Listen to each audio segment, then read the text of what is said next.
નમસ્કાર દર્શક મિત્રો, CB24 ન્યૂઝમાં આપનું સ્વાગત છે અને હું છું આપની સાથે આલોક। સહકારિતા સેલ દ્વારા વડાપ્રધાન નરેન્દ્ર મોદીના 75મા જન્મદિવસ નિમિત્તે નમો બ્લડ ડોનેશન કેમ્પનું આયોજન કરવામાં આવ્યું હતું, જેમાં મુખ્ય મહેમાન તરીકે ગુજરાત પ્રદેશ સહકારિતા સેલના સંયોજક બિપિનભાઈ પટેલ ગોતા ઉપસ્થિત રહ્યા હતા।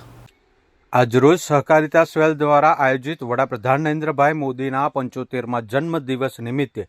નમો બ્લડ ડોનેશન ડ્રાઈવ કાર્યક્રમમાં મુખ્ય મહેમાન તરીકે ગુજરાત પ્રદેશ સહકારિતા સેલના સંયોજક અને ગુજકો માસોલના ઉપાધ્યક્ષ બિપિનભાઈ પટેલ ગોતા ઉપસ્થિત રહ્યા હતા। તેમણે વડાપ્રધાનના વ્યક્તિત્વ વિશે બાળપણથી લઈ અને અત્યાર સુધીના પ્રયાસો અને તેમના કામોનો ઉલ્લેખ કર્યો હતો અને કહ્યું હતું કે તેમણે આવનારી પેઢી અને દેશ માટે ઉપયોગી એવા ઘણા નિર્ણયો લીધા છે। તેમણે ગૃહમંત્રી અમિતભાઈ શાહના કાર્યોનો પણ ઉલ્લેખ કરતા કહ્યું કે તેઓએ રાષ્ટ્રની જે સેવા કરી છે તેને ભૂલી શકાય તેમ નથી। તે ઉપરાંત તેમણે બ્લડ ડોનેટ કરનાર દાતાઓને શુભેચ્છાઓ પાઠવી હતી અને તેમનો આભાર માન્યો હતો। કાર્યક્રમમાં સહકારિતા સહસંયોજક ડૉક્ટર હિતેશભાઈ રાણા, ચાંદલોડિયા સહકારિતા વોર્ડના ચિરાગભાઈ પટેલ, સહકારિતા સભ્ય રાજેશભાઈ સનારિયા, વિપુલભાઈ પટેલ અને વિજયભાઈ વગેરે ઉપસ્થિત રહ્યા હતા। સમગ્ર આયોજનનું સંચાલન એપોલો ઇન્ટરનેશનલ સ્કૂલના પ્રિન્સિપાલ અને સર્વ સ્ટાફે ગણોએ ઉપસ્થિત રહી બ્લડ ડોનેટ કરી કાર્યક્રમને સફળ બનાવ્યો હતો।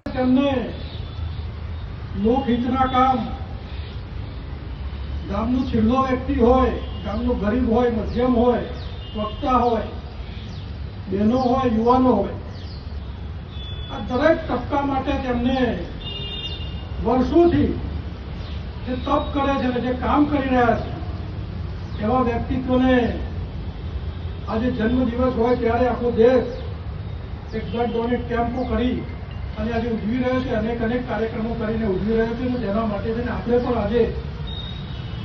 આ બ્લડ ડોનેટ કાર્યક્રમ અહીંયા એપોલો સ્કૂલની અંદર ધર્મેશભાઈને ખૂબ આગ્રહ હતો કે રાખીએ અને રાખવો પણ જોઈએ, એટલે આજે ધર્મેશભાઈને અહીંયા અત્યારે છે નહીં, એમના નોકરીની અંદર ગયા છે, પણ એમને પણ